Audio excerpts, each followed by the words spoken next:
My name is Herman Rosenfeld. I'm with the Free Transit Toronto campaign, the Socialist Project, and these are two of the co-sponsors along with the Center for Social Justice, which is also sponsoring this event.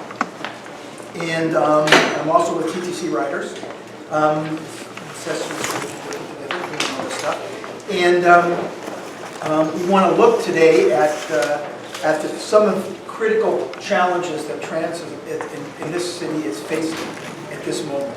In particular, the question of privatization. I mean, we can have a day-long session on about 4 different challenges we're facing. That's what we're going to do today. We package this thing in terms of some of the confluence of challenges that we're facing right now around transit. At any moment, they're always facing it, but there's a series that are happening. Number one, everybody's heard about debates over transit expansion. What does it mean? Who's going to oversee it? Who's going to serve? And that's relatively new in the last few years, because for a couple of decades there wasn't any expansion. And you've seen around the expansion debates, the question is who's it going to serve, how we're going to shape it, how are the decisions made, how is it going to be paid for. This has always been out there most recently.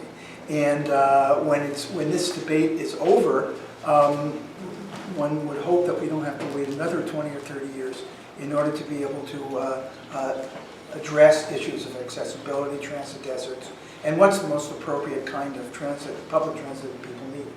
The second series of issues is around the cost to people who use it, around fares. And you note that it's recently they said that the city they have free fares for kids under 12, but they just sort of slipped in the idea, well, they'll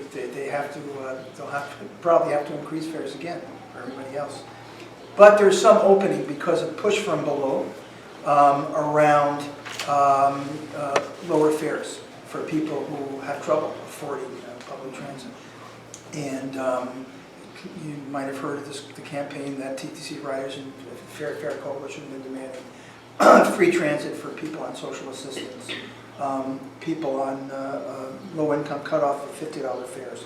But they're considering it, the TTC. We'll see where it goes. We'll see how that debate is led. But it's out there, unless it gets drowned out. The third piece is is funding for the operation. There is no regular funding. The funding for running transit here comes in the form of gifts that politicians give when they feel it's necessary. They get a bonus on it, or there's particular kinds of pressure. The city the province used to pay half of the operating costs. Doesn't anymore. It's about 70% of the operating costs come from users through fares. But the city has a limited budget for subsidizing its share, and they're constantly a hassle in terms of where they're going to get more funding for this. And there's in the context of austerity, which covers the attitude of all these politicians. Now there's the province, which should be paying each year, and now the federal government, and every system that has some kind of funding where the funding is reaching its needs to a certain extent. They get lots of money from higher levels of government. And in a federal system where you have different levels, it's particularly difficult, but the top one, the federal one, is always, or the central ones in England or even in France, where you basically, it's a center that pays for these things, that the fight is always there. And then finally, the question of privatization, which we'll see is really a part of, it's saturated into every element of not just transit expansion, but operation. And everything has to pass through this filter of neoliberal funding forms. And it's got all kinds of fancy names and that sort of stuff, but really, that's really what it is. And all these politicians that claim to be socially progressive and that sort of thing are doing this. So these are all these things that are sort of happening at the same time. And that's all I'm going to say, so I'm going to start. So we'll have 3 speakers. One will be Kamilla from the Free Transit campaign and also TTCriders. We'll talk about critical issues today. Outlining some of the reasons why we are trying to build a transit justice movement in Toronto, and then actually talk about some of the organizing work that we have been doing as part of the Free Transit Group and as part of TTCriders. I'm not going to talk very long because we're all here to hear Jenny. But just to lay out the case, specifically for why free transit, but also more broadly why transit justice. It's a movement that we have been trying to build in Toronto for the last few years. And when we try to make the case for why we should have free transit, there are usually a number of points that we like to raise. So I will raise them for you now. First of all, we believe that the struggle for free transit is the struggle for social and economic justice, because the people who are most public transit reliant tend to be the people who are also the least mobile and who can the least afford the increases in fares. So it's people like single mothers with children, people on social assistance, on disability, students, seniors, low-income people, etc. These tend to be our constituents, the people that we work with. And the people that tell us over and over that they have to make choices between either paying for food or like fresh food for their kids versus paying to get on increasingly unaffordable TTC. So there's the economic social justice piece. There's also, and I think this is very important and increasingly for a lot of us, crucial, the environmental justice piece. Toronto, I'm sure a lot of you already know, has a huge gridlock problem that contributes substantively to an air pollution problem. There actually have been studies done to show that dozens of deaths across the GTA have been linked to asthma and air pollution. Also, I think the gridlock problem in Toronto is among the worst in North America. I think the average commute is something like 2 hours every single day, so it's a quality of life issue in addition to being a health issue. So we actually have a lot of allies in the environmental movement, as well as some allies in health organizations that want to combat air pollution that comes from having so many cars on the roads all the time. Related to this is actually the origins of the Free Transit campaign in Toronto. I was one of the founding members. It emerged out of the Greater Toronto Workers' Assembly in 2010, when we were trying to decide what central campaign we would embark upon that would be able to bring together a lot of the various social justice-related movements and activism going on in the city. And we realized that one issue that is at the intersection of a lot of other social struggles is this issue of transit, partly because it has this economic justice component, the environmental component, and also one of the campaigns that was really salient at that time, 5 years ago, was the Right to the City campaign. Some of you may be familiar with it. It speaks to some of the themes that were already raised, which is this idea that public transit should be publicly planned, publicly funded, publicly controlled, and that it will contribute to a more livable, walkable city that we would all be happy and proud to call home. And then specifically on the free transit bit, what's really important to us as the Free Transit Committee is to forge, what is effectively looking like the far left wing of the growing transit movement, insofar as our vision is ultimately one that is anti-capitalist and that pushes for the complete decommodification of the public transit system. And so when we say public transit system, we're taking that seriously, the word public. Whereas, as Herman alluded to previously, most of the funding for TTC comes out of the fare box.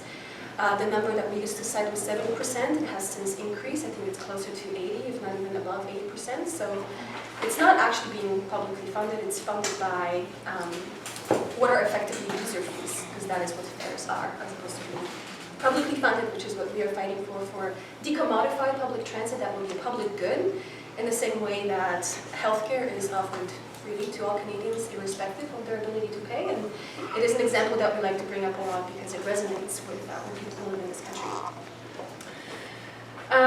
So the campaign for free transit in the city, which we recently renamed and relaunched, it had been known as the Free and Accessible campaign of the Greater Toronto Workers' Assembly. Recently, the Greater Toronto Workers' Assembly dissolved, but the campaign continues. We launched it under the name Free Transit Toronto, so if you're looking for us online, that is our new web address, freetransittoronto.org. We also have a renamed Facebook page. And we are forging ahead. This is one of the events we have coming up. We have other things that I will highlight and that others maybe want to speak to. But some of the things that we have done in the past include things like doing educationals on TTC vehicles, because although we are not technically allowed to go and solicit on TTC vehicles, we have done this in the past and we're able to get away with it very successfully. And we have a captive audience when we go on TTC vehicles, so it's really a perfect opportunity to try to talk to people about transit issues because they're just in there. A lot of the time, the subway is delayed, or the Dufferin bus, or the Suffern bus, as a lot of people call it. It's the line that I ride. There's usually at least 20 or 30 people waiting for that bus to come, so I always have the thought, why don't we just engage with these people standing here? They're all fuming because the bus is yet again late, so let's engage them. And now we have all of this literature, and we can do it. So educationals on TTC vehicles, sometimes just talking to people, and sometimes actually engaging in forms of guerrilla theater, which is always fun. So it's where two people pretend like they don't know one another and then engage in a conversation. Did you hear about this planned new fare increase? Oh, isn't it appalling? And then people eventually realize that it's all stage skit, but it's actually quite effective. And we've done it successfully as well. We have these days of action. Sometimes we do them in coalition with TTCriders, depending on what is happening in the news around transit. But we have a day of action where we have teams of people going to various transit stops, subway stations, and so on, with leaflets, with petitions. We have a petition sheet over there, and I also have a bunch of literature, which I will start passing out, because why not? This one will go this way. That's TTCriders, and this is Fair for Coalition, which is a group that TTCriders has recently partnered with. They're specifically working on securing a low-income pass for the city, which Toronto woefully does not have in place. A lot of other municipalities have it. Toronto, though ironically considers itself a world-class city, doesn't have a low-income pass in place for the people in the city who cannot afford the exorbitant cost of the monthly Metro Pass. And with the new fare increases planning, it's going to be a bigger problem. So with that in mind, we have these days of action where news about fare increases is coming down the pike, where we have teams of people going, talking to people at various transit stops, collecting petition signatures. And we have one coming up related to the federal election in October or September? Soon. So stay tuned, because we're going to be doing another one of those. It's going to be a coordinated day of action with teams of people going to transit stops. Everyone's favorite activist tactic of organizing forums, much like today's event, where we have speakers who are working on transit activism come and share their expertise and engage in mutual strategy building. Just last year in the fall, we hosted one of the international free transit conferences here in Toronto. The one that happened before that was in Berlin. So I actually attended that. It was organized by the Linke and the Rosa Luxemburg Foundation, and it gave me an opportunity to meet German as well as Scandinavian and other free transit activists from around the world. So we had one in Toronto last year where a bunch of people from other countries came here to liaise and strategize with us, because we actually see ourselves as part of a bigger international movement for free transit. There's a lot of activity, especially in my native Poland, but also very much in Scandinavia, where a group called Planka, for those of you who are interested, these pink stickers, of which I have more on the table over there, will take you to their central URL, which is freepublictransports.com, and it's a list of all the places around the world that have either fully fare-free systems already, or partially free, which can be either on certain lines, or during certain times of day, etc. All of which is to say that we're not alone. Not only in Toronto, there are people fighting for free transit, as well as in other places in Canada, like Quebec City. There's stuff happening in Halifax, there was stuff happening in Vancouver. So there's stuff happening in Canada, but also very much internationally. There's a lot going on, and we see ourselves as part of that bigger movement. So this free transit campaign is effectively trying to carve out a niche in this growing transit justice movement in Toronto, of which I think TTCriders has actually emerged as like a bigger umbrella organization. Herman and I are members of both groups, so we go back and forth, and we try to push for the anti-capitalist socialist angle within TTCriders, which is a little bit more, I wouldn't necessarily say politically moderate, but it is more reform-oriented and oriented towards securing shorter-term wins and gains as a way of trying to ultimately win something bigger. And so as part of TTCriders, we have done a number of things that I already mentioned, like having these days of action, educational, so your standard activist techniques.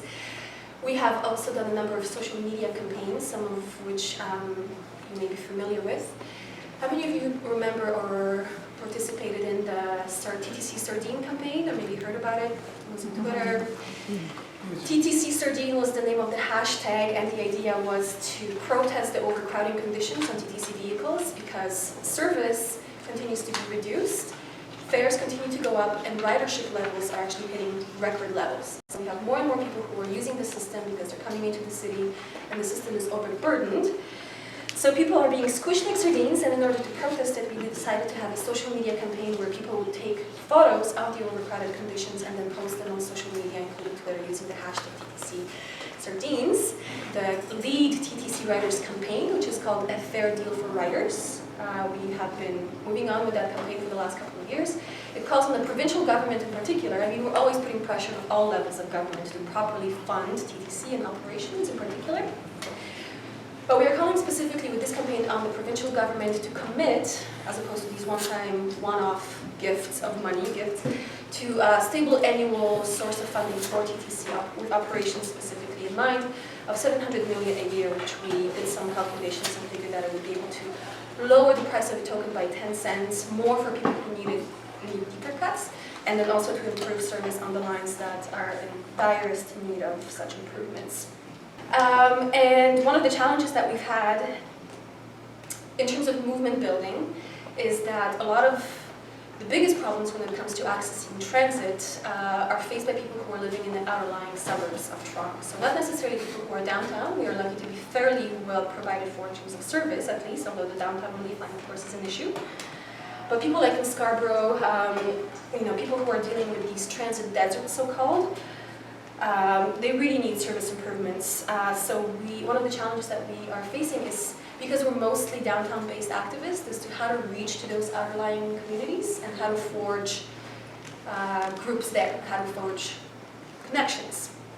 So we're thinking that perhaps this idea of route captains is one of the ways, but TTCriders is working on developing groups that are within TTCriders, but also focus on specific areas of the city. So Brenda is one of the activists with Scarborough Transit Action, which is a committee within TTCriders. And now we have a Southern Etobicoke group, I believe, and there's one, I think, maybe in the beaches, Northwest as well, so like Jane and Finch area.